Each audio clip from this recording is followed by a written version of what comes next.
Yo, what's up guys? Welcome back to another solo leveling Arise video, and this is going to be an in-depth guide for the Shadow Army. Now, I actually did a guide on this a while back. It was still, it was while the game was still in early access, so it was over like a month ago. So I just wanted to make an updated one for you guys and go over this again. There has been, I guess, like a couple updates or a couple things I've learned since last time, so I'll talk about that as well. So the general idea of this for the Shadow Army, of course, you unlock it after Chapter 9. I'll show you guys that very quickly. The first shadow that you get is, of course, Egress.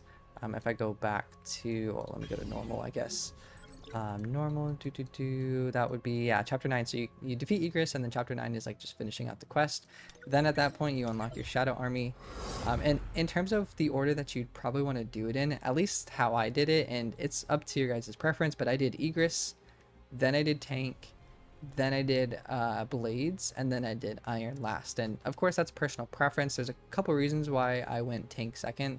I'll talk about that in just a second. But just to mention a huge mistake to avoid, make sure you guys unlock your Shadow Army first before you individually upgrade them. And what I mean by individually upgrade is you can go into the Shadow, you can go here to the top right, and then upgrade it to like from common to elite. I only did it so far for Blades. He's like the shadow I usually use because of the increased attack damage, which is very good for Sung Jin Woo, as well as some of the other hunters like Cha, Lee Bora, any hunters that scale off attack. Yeah, I mean, Blades is one of the better options here for that. But yeah, so as mentioned, yeah, Egress, Tank, Blades, Iron is probably the order that I would recommend, or maybe you can go Iron, or sorry, you can go Egress, maybe Blade second, and then it's up to you on the other two. So yeah, just make sure you go ahead and unlock them first before you upgrade them. And the reason why is because the Traces of Shadow, this is the same resource you use to unlock them as you do to upgrade them. So yeah, just to note that really quickly. The second thing to note, if you just unlocked your Shadow Army, is you're limited by the number of shades here at the bottom right. So just keep an eye on this.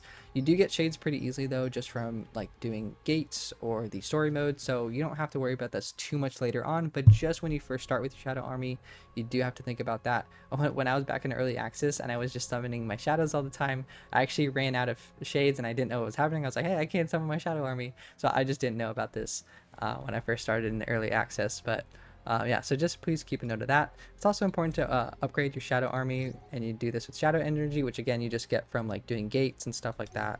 Yeah, it just increases your overall team power.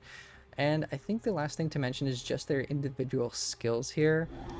So if you have Egress as your team leader, he's going to increase everyone's crit rate by 4%. He also does bleed, which is pretty nice. So like he'll just kind of help with taking down the enemy's HP a little bit. So that's nice to have on your team.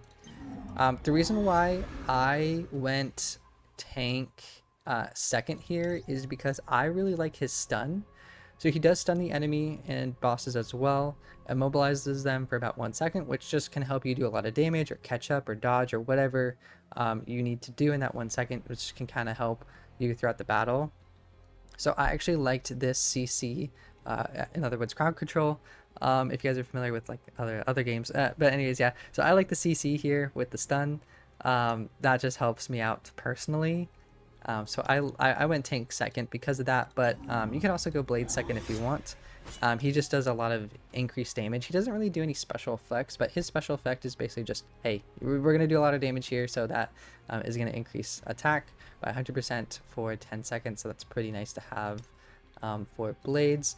Now, I actually do like Iron as well, not like for his skills, but I do like his authority here. So if you have him as your leader, he increases max HP by 6%, and this is only important because there's a lot of hunters in the game that scale off HP. If I go into my hunters list a little bit, Emma is like one of the main hunters I use, and guess what?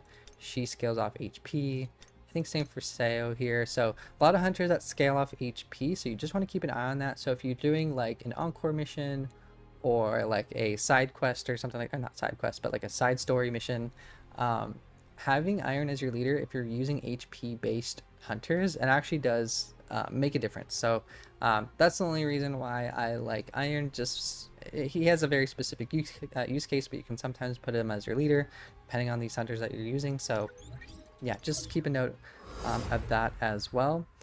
I think that's pretty much it for the most part. Of course, I haven't gotten Tusk yet. That's like, I think, I'm stuck on the story mode here. Whoops, I did not mean to do that. I meant to go to story mode. So I think that once you reach like the end here, once you finish chapter 18, I think that's when you unlock Tusk, if I'm correct, or maybe it's coming out shortly after that. But yeah, I'm excited for Tusk, to add him to the roster here. And it, guys, I think that's pretty much it for this video. Hopefully it wasn't too long. I think that sums up everything for Shadows. I'm trying to think if I'm missing anything. If you're going to upgrade the total power here, this just uses the Abyssal Energy, which again you just get from like gates and whatnot. Now you can trade for these things in the shop. I wouldn't necessarily recommend this because your Shadow Army, it takes a while to upgrade. So if you're going to do this, it's basically just because like you're impatient. I guess it's up to you guys. I'm fairly patient, so I'm okay with like just kind of grinding each day little by little and slowly unlocking them. But if you're a little bit impatient, let's see, I think, where is it? It's in one of these here. I think it's at the bottom. Yeah, here we go. So you can get stuff for your Shadow Army from here, but it does use a very specific resource, which is like the Battlefield of Time. So I used up all these already on some other stuff, but yeah, I mean, you could acquire some from here, but I probably wouldn't recommend this. But it is up to you guys if you want to hurry up and unlock your shadows and upgrade them. So yeah, guys, that's pretty much it for this video. Let me know if you have any questions, comments, or concerns down below in the comments.